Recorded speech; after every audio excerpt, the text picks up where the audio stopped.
পশুর বয়স, কুরবানির পশুর একটা নির্ধারিত বয়স সীমা আছে। সেক্ষেত্রে উটের জন্য 5 বছর হওয়া লাগবে কমপক্ষে, গরু বা মহিষের ক্ষেত্রে কমপক্ষে 2 বছর হতে হবে, এবং ছাগলের ক্ষেত্রে কমপক্ষে 1 বছর হতে হবে। আবার বলছি, উট 5 বছর, গরু 2 বছর এবং ছাগল 1 বছর। তবে মেষ বা ভেড়া, দুম্বা এগুলো যদি 6 মাসের হয়, দেখতে যদি মোটা সোটা হয়, 1 বছরের মতো মনে হয়, তাহলে সেগুলো দিয়েও কুরবানি করা যাবে। সেক্ষেত্রে পশুর যে দাঁত আছে, নিচের পাটির যে পশুর দাঁত, এই দাঁতগুলোর পাশে 2টা ধারালো দাঁত থাকে, এগুলো উঠেছে কিনা এগুলো দেখে দেখে আপনারা পশুর বয়সকে নির্ণয় করতে পারবেন। তাহলে অনলাইনে ক্রয়ের ক্ষেত্রে আমাদের উত্তর হচ্ছে যে অনলাইনে আপনি পশু ক্রয় করতে পারবেন। সেক্ষেত্রে আপনাকে 2টি বিষয়ে খুব খেয়াল রাখতে হবে। এক হচ্ছে পশুর অঙ্গ প্রত্যঙ্গ ঠিক আছে কিনা, বাহ্যিকভাবে সব ধরনের ত্রুটিমুক্ত কিনা। 2 নম্বর হচ্ছে পশুর বয়স। এই 2টি জিনিস যদি আপনি এনশিওর করেন, আপনি অনলাইনে পশু ক্রয় করে সেটা দিয়ে কুরবানি করলে কুরবানি হয়ে যাবে ইনশাআল্লাহ, কোনো সমস্যা নেই। আল্লাহ রাসূল সাল্লাল্লাহু আলাইহি ওয়াসাল্লাম বলেছেন, লা ইয়াজুজু মিনাদ দাহায়া আল আওরাউল বাইয়িনু আওরুহা।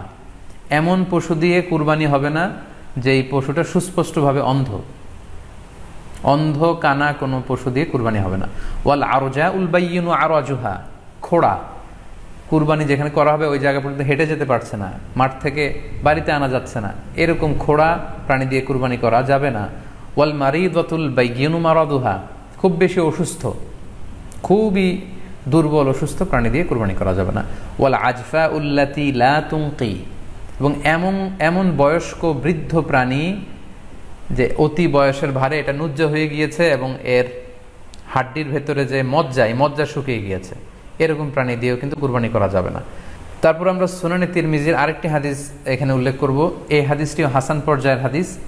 বর্ণনাকারী হচ্ছেন আলী রাদিয়াল্লাহু তাআলা আনহু। তিনি বলেন, নাহা রাসূলুল্লাহ সাল্লাল্লাহু আলাইহি সাল্লাম আইয়ুদহা বিআ'যাবিল করনি ওয়াল উযুন। অর্থাৎ আল্লাহ রাসূল সাল্লাল্লাহু আলাইহি ওয়াসাল্লাম শিং ভাঙা এবং কান কাটা এরকম প্রাণী দিয়ে কুরবানি করতে নিষেধ করেছেন। অর্থাৎ ব্রোকেন হর্নস অ্যান্ড ইয়ার্স, কোনো পশুর যদি শিং দুটো ভাঙা থাকে অথবা কান কাটা থাকে, এরকম প্রাণী দিয়ে কুরবানি করলে কুরবানি আদায় হবে না। পশুর কানের ব্যাপারে আরও সুস্পষ্ট হাদিস এসেছে সুনানে তিরমিজিতে, এটিও হাসান পর্যায়ের হাদিস। বর্ণনাকারী সাইয়েদনা আলী রাদিয়াল্লাহু তাআলা আনহু, তিনি বলেন যে নাহা রাসূলুল্লাহ সাল্লাল্লাহু আলাইহি ওয়াসাল্লাম আইয়ুদহা বিমুকাবালাহ আও মুদাবারাহ আও শারকা আও খারকা আও জাদআ।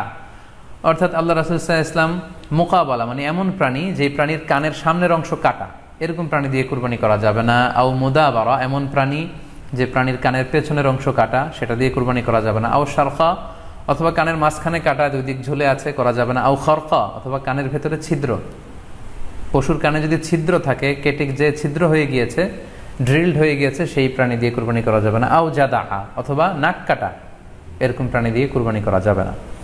তাহলে আল্লাহ রাসূল সাল্লাল্লাহু আলাইহি ওয়াসাল্লামের ভাষ্যমতে এই প্রাণীগুলো দিয়ে কুরবানি করা যাবে না। ফলে আপনি অনলাইনে যদি পশু ক্রয় করতে চান, আপনার যে পশুটা ক্রয় করবেন এটা বাহ্যিকভাবে সুস্থ আছে কিনা, অঙ্গ প্রত্যঙ্গের বিস্তারিত বর্ণনা ভিডিওতে আপনাকে ক্রস চেক করে এবং বাড়িতে আনার পরে সেটাকে দেখে এই পারচেজটা আপনাকে নিশ্চিত করতে হবে।